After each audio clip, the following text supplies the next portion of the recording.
So I'm not usually the kind of guy to go back and play retro games, alright?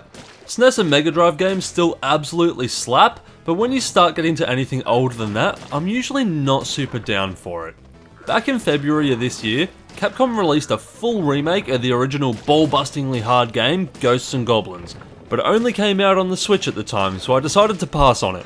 Cut to shortly under a week ago, and it's now on most modern platforms including PC, so I thought it would make for good stream content. Come join me at twitch.tv/ToshioIsLive, we're making waves over there. It went about as well as you could imagine. I tried one of the harder difficulties, but like the impatient millennial that I am, I gave up before even getting halfway through the first level. After bumping it down one more difficulty level, I found a pace that was pretty comfortable for me and dove in headfirst to see what made this game popular back in the day. Well, I can safely say it's definitely not the story. The story is, a knight called Arthur has a hot anime waifu with huge biddies, and she gets taken by some demon guys while Arthur's kingdom is burning. I know that might sound like the start of a hentai, but there will be nothing of that sort here unless you have a thing for masochism. Before we talk about the gameplay, I just want to really quickly talk about the music and visuals. The tracks from the original game have all been remixed, and honestly, all sound really great. The game is running on the RE engine, that new engine Capcom have rightfully been all about in recent years, so it looks and runs amazing.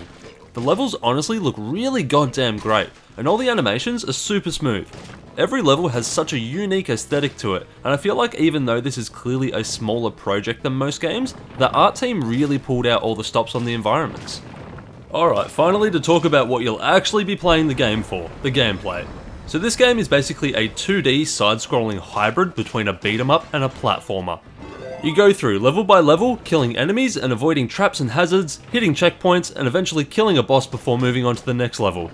Movement is really goddamn slow, and the enemies are a lot faster than you, but the jumping feels satisfying. The only other action you have right from the start of the game is the ability to attack.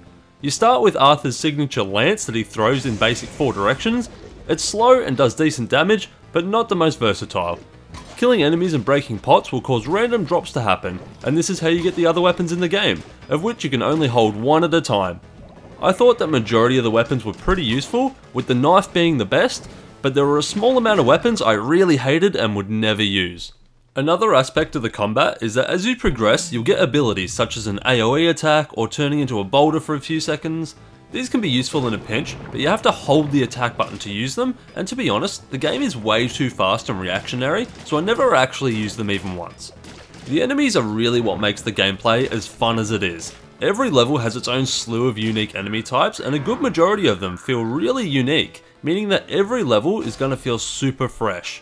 Your tactics are definitely going to need to be adjusted on the fly, and chances are you're going to die a lot at the start of every level until you acclimate to it. The bosses are also so much goddamn fun. They're all gigantic tests of will that you'll be butting your head against to beat, but once you do, you'll feel like the biggest and strongest there ever was. I do have one major gripe with the game, and that is its value, both in cost and replay value. On your first playthrough, you'll only play 5 levels before the credits roll, and this only took me around 2.5 hours to do. When you beat the game like this, you'll see that it's not really the true ending, and you'll have to beat all 5 of those levels again on a remixed version of it, plus beating the 2 levels you missed out the first time around and doing some bonus challenges before you'll see the true ending. This is how the game gets its replay value out of the player, and I have to say that I found it to be a little lacking for the price. I paid about $50 for the game, and to get the first ending in 2.5 hours was just a little disappointing.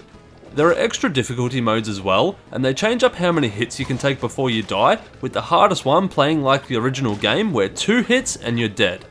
I personally don't see a ton of value in a game if its way of getting time out of a player is replaying the same part over and over, but maybe that's just me.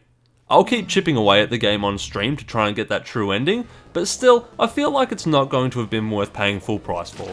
So in conclusion, this was a pretty cool remake all in all. I really liked the visuals, music and gameplay, but I felt like it wasn't entirely worth the cost of entry.